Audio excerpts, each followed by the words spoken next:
ceux qui font le débat. Mais j'ai été trop long là sur la question. Je voudrais qu'il soit noté devant vous, soyez mes témoins, que moi je ne veux pas qu'on touche à une virgule de la Constitution. Il ne faut pas le faire. Et je l'ai dit déjà aux députés qui se réclament de mon bord, aux mecs qui se réclament de mon bord, que ce soit UP ou BR, je leur ai dit, touchez pas à la Constitution. Certes, je ne peux pas vous instruire. Vous êtes député, la nation vous a confié cette mission-là. Vous pouvez même désobéir au parti parce que le mandat n'est pas impératif. Vous agissez au Parlement à votre âme et conscience individuelle de ce qui est bon pour le pays.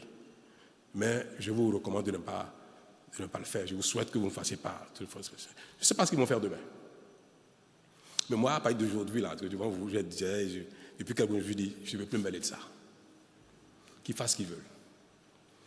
S'ils s'entendent, UP, BR, démocrates, pour modifier le code électoral par consensus ou simplement avec la majorité qualifiée nécessaire, moi je vais m'incliner, je vais promulguer.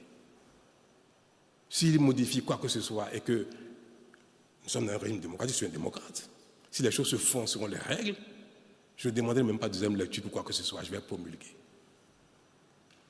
Parce qu'il est temps que les polémiques ne continuent pas d'animer notre vie au quotidien. Surtout que ça n'a pas d'intérêt. On notait, M. Ablogan, que,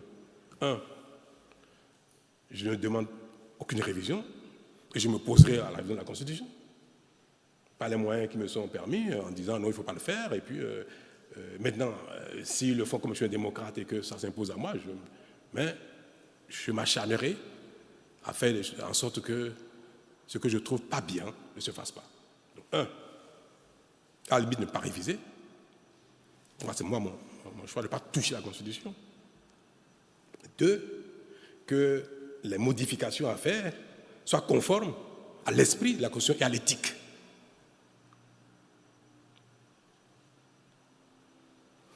C'est mon souhait. Mais je ne suis pas, moi, parti dans le peuple béninois. Ce qui se fera, même si c'est contraire à ma vision et à ma conscience et à mon éthique, si ça se fait et que je n'ai pas les moyens de le mettre en cause, je suis un démocrate, je m'inclinerai. Voilà ce que j'ai à dire. Découvrez maintenant la réponse percutante du général Tiani à Patrice Talon, Macky Sall et Tinubu. Il expose clairement pourquoi le Niger ne sera pas utilisé à des fins politiques. Il explique également pourquoi le départ de la CEDEAO n'était pas une décision prise à la légère et qu'ils sont là pour un réel changement. Partage-nous ton avis en commentaire. Suivons à présent. Dans le domaine politique, personne n'utilisera le Niger ou l'Alliance des États du Sahel pour assouvir ses desseins personnels. Rassurez-vous, Tinubu veut avoir une assise populaire à travers la martyrisation du peuple nigérien. Mais martyriser le peuple nigérien, c'est martyriser le peuple frère du Nigeria. Et je reste convaincu que le peuple frère du Nigeria ne laissera pas passer.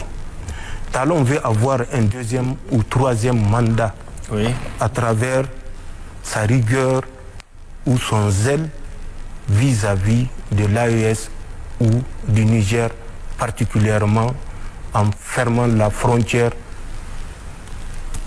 sous l'injonction du maître. Mais Talon, qu'il se détrompe. S'il doit servir le peuple béninois, qu'il le serve.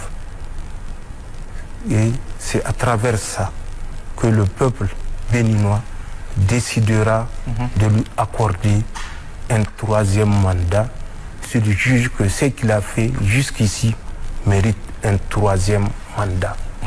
Ouattara veut passer la main ou faire un quatrième mandat. À travers ça, il faut qu'il prouve au maître qu'il est digne de confiance. Le Niger est un pays indépendant. Le Niger, c'est un pays des royaumes, d'empires et de sultanats, je l'ai dit, il y a des milliers d'années. Ce n'est pas à travers le Niger que les gens vont assouvir leur destin politique. Macky Sall voulait un troisième mandat. Le peuple sénégalais avait montré une fois de plus sa maturité politique pour dire qu'il n'y aura pas de troisième mandat. Nous n'avons pas la mémoire courte. Même si nous ne sommes pas au Sénégal, nous suivons l'évolution. Face à l'évidence, Macky Sall a abandonné cette velléité de s'octroyer un troisième mandat et à contre-cœur permis que les listes soient ouvertes, permis que des candidats soient retenus et fixer les élections pour quand? Oui. Vous vous rappelez la date? Tout à fait. 25. Voilà. Et vous vous rappelez la sortie il y a moins d'une semaine? Oui. Et qu'est-ce qu'il en est? Oui, le report. Où en sommes-nous? Voilà. Ils sont évanouis à travers la mobilisation du peuple sénégalais.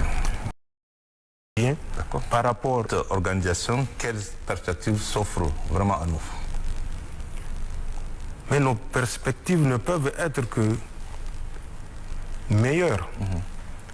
Qu'aurions-nous gagné en restant dans la CEDEAO? J'ai fait le rappel. Oui. Nous nous sommes retrouvés avec un terrorisme activé. Nous connaissons qui sont derrière ces mouvements terroristes. Que ce soit les terroristes qui sont sur le terrain avec des armes et que ce soit les États terroristes qui veulent, comme je viens de le dire, atteindre des objectifs des États du Sahel. Nous sommes une alliance qui a une vision claire. Nous avons quitté la CEDEAO, ce n'est pas sous un coup de tête.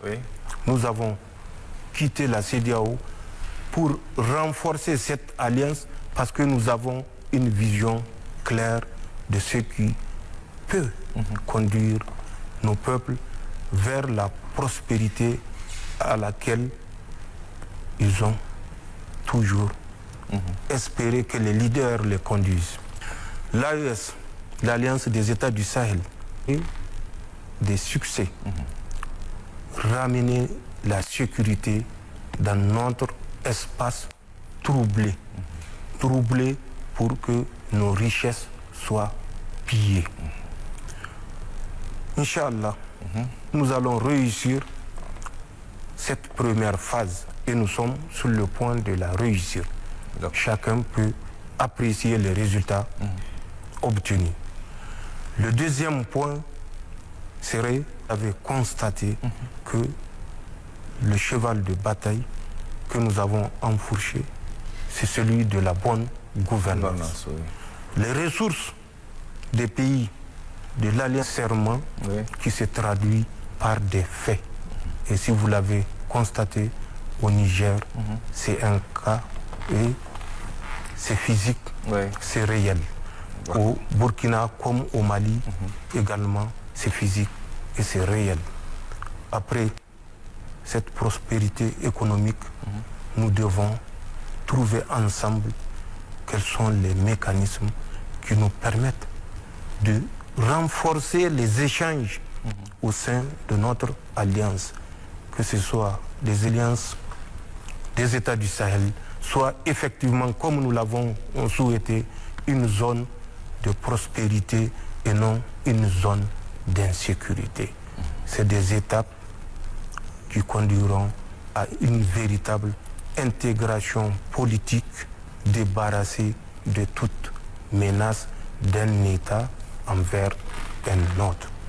Voilà, en quelques mots, ce que nous pensons mettre en place pour pallier notre sortie de... Il n'y aura pas de chaos. Les pays de l'Alliance du Sahel seront prospères, Inch'Allah. Et ceci est inévitable.